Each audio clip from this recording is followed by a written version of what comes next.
Mani Ratnam, Kamal sir இந்த பெரிய பெரிய லெஜெண்டுகளுக்கான தகுதி இந்த படம் கிடையாது. படத்துல ஃபீமேல் கேரக்டர்ஸ்ல இம்பார்ட்டன்ஸ் கொடுத்துருவாங்க.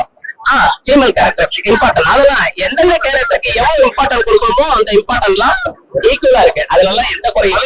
கூட கமல் சார் இருக்க அந்த கெமிஸ்ட்ரி வந்து விரும்பாடி உங்களுக்கு நினைவுபடுத்துச்சா? கண்டிப்பா எனக்கு நினைவுபடுத்தலுச்சு. அதாவது அவர் அந்த பேசுறது, நீ இந்த அரைஞ்ச, நீ இந்த திட்டுன அப்படின்ற விஷயம் எல்லாமே எனக்கு அந்த விரும்பாண்டியில வந்து அபிராமி மேடம் கமலஹாசனை திட்டுனதையும் கமலஹாசன் அந்த மிகவும் ஞாபகத்துக்கு வந்துச்சு. ஃபேமிலி ஆடியன்ஸ் பார்க்கலாம். கண்டிப்பா பார்க்கலாம். ஃபேமிலி ஆடியன்ஸ் கண்டிப்பா பார்க்கலாம். ஒரு படமா இது நல்ல படம் தாங்க, நல்லா தாங்க இருக்கு. ஆனா எனக்கு இந்த கமலஹாசன் மணிரத்னத்துக்கான தகுதி இல்லைங்க இந்த படம். கமல் சார், சிம்பு சார், அப்புறம் த்ரிஷாவன் தவிர்த்து படத்துல யாரோட பர்ஃபார்மன்ஸ் உங்களுக்கு ரொம்ப பிடிச்சிச்சு? ஜோதி இருக்காங்க, அசோக் செல்வன் இருக்காங்க, ஐஸ்வர்யா லட்சுமி இருக்காங்க, நாசர் இருக்காங்க.